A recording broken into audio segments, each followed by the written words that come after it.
Hi everyone, फिर से आप लोगों का एक नए वीडियो में स्वागत है। दोस्तों, आज इस वीडियो में हम क्लास 8 के साइंस के कितने चैप्टर है? साइंस के 4th चैप्टर समझाने वाले हैं। चैप्टर का नाम है विद्युत धारा का रासायनिक प्रभाव। तो चलिए शुरू करते हैं।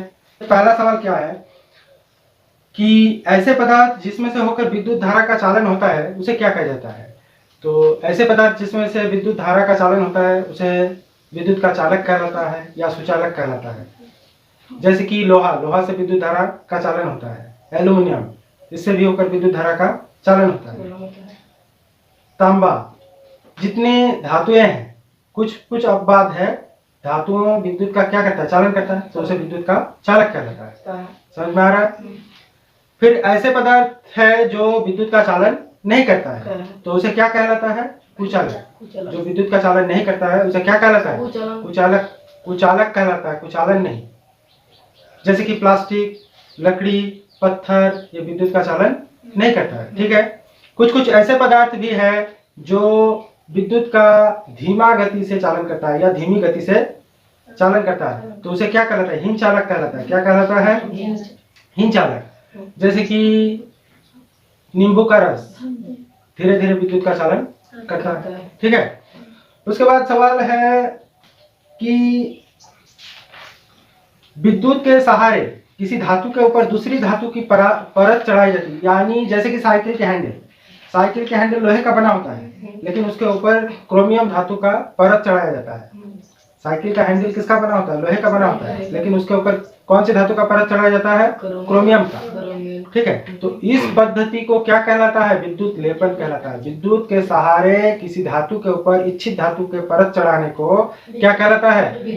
विद्युत लेपन कहा जाता है। जैसे कि साइकिल के रिम हो गया, रिम लोहे का बना होता है, उसके ऊपर क्रोमियम का लेपन किया जाता है। क्रोमियम एक मूल्यवान धातु है जो जंग लगने नहीं देता है, ठीक है। उसके बाद सवाल है विद्युत धारा कौन कौन से प्रभाव उत्पन्न करते हैं? तो देखो, विद्युत धारा 3 तरह के प्रभाव उत्पन्न करते हैं। एक हो गया ऊष्मीय प्रभाव, दूसरा हो गया चुंबकीय प्रभाव, तीसरा हो गया रासायनिक प्रभाव। विद्युत धारा कितने प्रभाव का उत्पन्न करता है? 3 तरह के प्रभाव का उत्पन्न करता है। एक हो गया ऊष्मीय प्रभाव, चुंबकीय प्रभाव और रासायनिक प्रभाव। जब किसी तार से होकर विद्युत धारा का प्रवाह लगातार होता जाता है तो तार गर्म होने लगता है, तो इस प्रभाव को क्या कहलाता है? ऊष्मीय प्रभाव कहलाता है।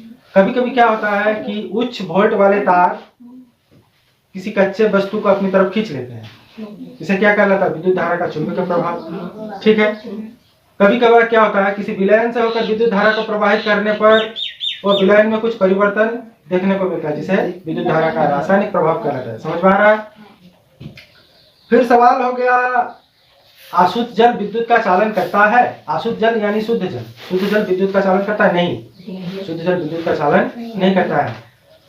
जिसमें अम्लीय या क्षारीय या लवणीय गुण मौजूद होता है वही विद्युत का चालन करता है। जिसमें अम्लीय गुण या क्षारीय गुण या लवणीय गुण नहीं होता है वो विद्युत का चालन नहीं करता है। ठीक है।